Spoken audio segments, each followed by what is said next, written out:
Hey, bienvenue à Porto Rico! Dans cette vidéo, on vous emmène dans une magnifique aventure sur notre première île du tour du monde. Mais cette fois, sans Woody, restez à Houston pour prendre un cargo vers la Colombie.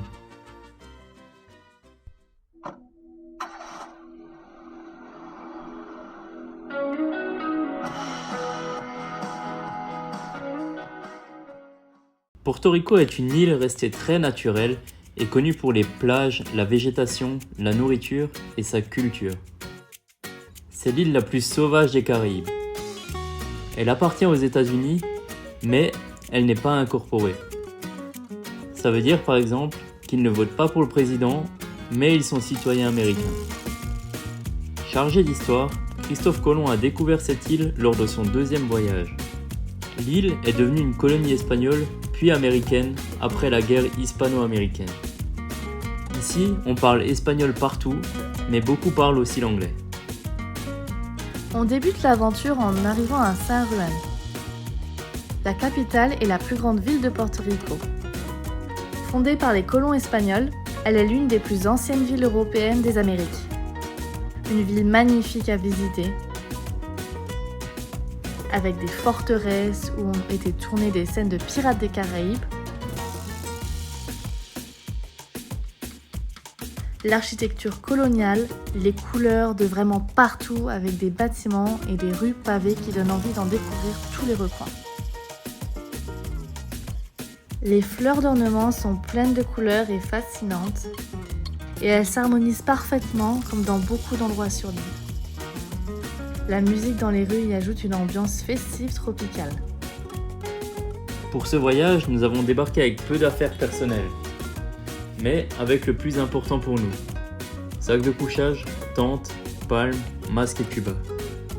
Pour pouvoir visiter l'île en faisant attention à nos dépenses, on dort dans des logements, mais aussi dans notre tente ou même dans la voiture de location. Alors on vous présente notre remplaçant de Woody pendant 10 jours, 13 jours. C'est pas exactement pareil, ça va un peu plus vite, mais c'est moins mignon. Mais ça fait l'affaire. Ça fait l'affaire.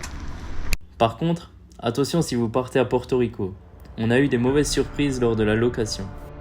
Première surprise, sur internet la location coûtait $160. Mais l'assurance est obligatoire, plus $200. Le péage des autoroutes fortement recommandé, plus $70. Puis à tout ça, on ajoute les taxes et du coup ça nous fait $580. On a refusé à la première agence. Puis on a pris une assurance sur le net pour $80 et avons réservé dans une autre agence. Deuxième surprise, cette agence n'accepte pas l'assurance que nous avions prise en ligne, même si celle-ci respecte toutes les conditions que nous avions méticuleusement lues. Du coup, même discours et même tarif que la première agence. Donc on décide d'arrêter nos recherches et de prendre cette voiture. Bref, sachez-le, si vous souhaitez louer une voiture à Porto Rico pour 13 jours, on en a eu pour à peu près $580 au lieu de $200 et quelques. Et c'est le tarif des deux agences que l'on a fait. Après cette mésaventure, on prend la route pour faire le tour de l'île et les différentes activités. On commence par les plages. Sur cette île, on en trouve vraiment pour tous les goûts. C'est incroyable. Des plages animées avec de la musique et des food trucks comme à Crash Boat Beach. Des plages vides avec des vestiges d'anciens de phares à Punta Borkinan Beach.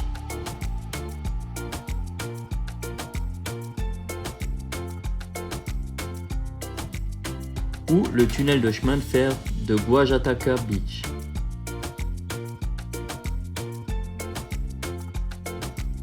Comme les courants sont réputés très forts, on peut aussi se baigner dans des piscines de plage magnifiques, à la Poza del Obispo et à la Poza Teodoro. Dans nos petits bagages, on a bien sûr apporté nos affaires pour nager et faire du snorkeling. Nos meilleurs spots étaient à Rincon, sur la Playa Escalera, où on voit de splendides coraux et des poissons multicolores éblouissants.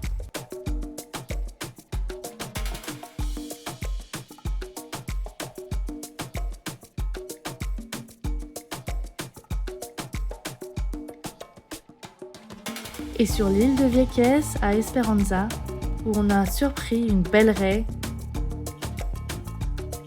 un barracuda et des poissons soldats terrifiants.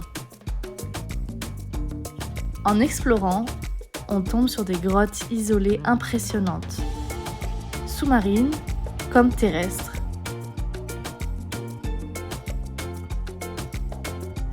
Et des criques en eau transparente à la Playa Sucia, coincée dans une pointe sud de l'île à côté du phare de Los Morillos. Pour moi, toutes ces expériences autour de l'eau sont parfaites pour les entraînements de natation. Nous sommes au début de la saison des pluies. Du coup, on jongle entre le beau temps et les averses de pluie chaude. Il y en a 5 à 6 par jour, c'est la météo qui guide nos activités.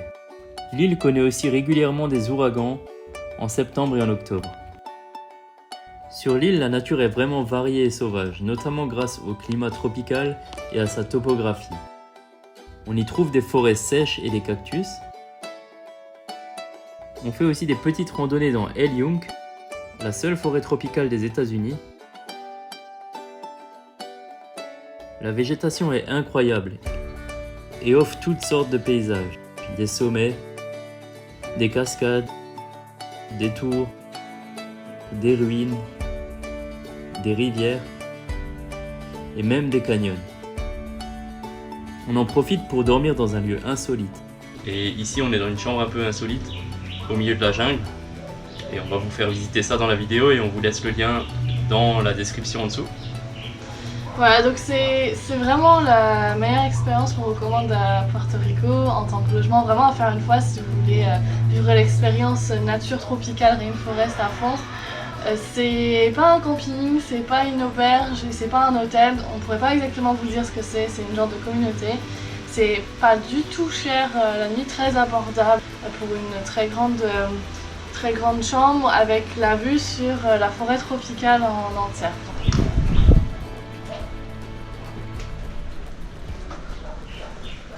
Ici, on a accès à des pièces communes, on a accès à la cuisine, au frigo, on peut chauffer nos repas si on veut. On a une salle de bain dans la chambre et la douche est à l'extérieur, au milieu des arbres. Nous, on a vraiment adoré l'expérience. Par contre, il faut aimer les bruits d'animaux et de la nature la nuit. Le réveil le matin au bruit du chant du coq. Et on a eu 2 fois des petits visiteurs, des belles araignées. Heureusement que j'étais habituée à les sortir quand j'habitais en Australie. Pour continuer sur la nature, on trouve sur l'île une activité très rare au monde et qui est une des raisons pour laquelle Puerto Rico était notre destination choisie en île des Caraïbes. L'observation des bioluminescences. Vous connaissez ? C'est un phénomène naturel fascinant dans lequel les organismes vivants d'ordinaire en pleine mer se retrouvent coincés et concentrés naturellement dans une baie et produisent et émettent de la lumière. Et c'est à Porto Rico que se trouve la baie la plus lumineuse au monde, la baie Mosquito, sur l'île de Vieques. Un moment magique à vivre, même si c'est difficile à filmer. L'île regorge aussi de plantations agricoles exotiques, la mangue, l'ananas, la papaye, la banane, la noix de coco et la banane plantain. Ce qui fait qu'on trouve aussi beaucoup de bons plats typiques et variés, comme le mofongo à base de banane plantain, beaucoup de légumes ou de viande frite, du poisson avec le maï-maï. D'ailleurs, avec mon fil et mon hameçon, j'ai été gourmand et j'ai tenté d'attraper un tarpon, qui m'a tout cassé d'un seul coup. Porto Rico est un grand exportateur de produits, comme notamment le rhum et le café. La marque Bacardi vient d'ici, mais nous avons opté pour le Donku plus traditionnel. Le rhum compose de nombreux cocktails ici. Et vous savez quoi ? La pina colada a été inventée sur cette île. Autant vous dire qu'on en a profité un maximum de toutes ces pépites qui ont des goûts beaucoup plus parfumés que les équivalents que l'on connaît en Europe. On visite une plantation de café qui est aussi un jardin botanique magnifique. Regardez-moi cette Mimosa pudica qui fait semblant de mourir quand on la caresse. Ça fait drôle de voir toutes ces plantes en mode sauvage. Le café est un élément important de la culture portoricaine.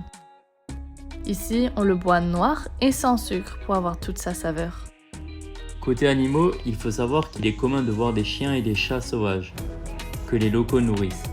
Même si des fois ça fait mal au cœur de voir ces chiens en recherche d'affection et de proximité avec les hommes. Une particularité dont nous nous attendions pas du tout est qu'il y a énormément de chevaux sauvages qui se baladent sur les plages, les villages et les prairies. Et ils ont l'air plutôt heureux comme ça. Quel bonheur de faire notre jogging entouré de chevaux, c'est une première. Alors voilà, cette île nous a permis de découvrir tellement de trésors sur une toute petite distance. La mer et sa faune exotique, les villes colorées, la jungle tropicale, les canyons, les bioluminescences, les chevaux sauvages, les cactus, les lieux de film et les salines roses. Nous sommes vraiment heureux d'avoir choisi de visiter cette île en attendant le transfert de Woody vers la Colombie. L'île est un vrai coin de nature authentique et regorge de trésors culturels. C'est aussi pour nous une bonne transition vers l'Amérique du Sud et la langue espagnole que nous devons travailler pour la suite de notre voyage. On vous laisse sur ces belles images et on vous donne rendez-vous à Carthagène en Colombie pour une nouvelle étape dans notre aventure de tour du monde en arrivée d'Amérique du Sud. Si vous avez aimé cette vidéo, n'hésitez pas à laisser un j'aime, ainsi que de vous abonner et de nous suivre sur les réseaux sociaux. À bientôt!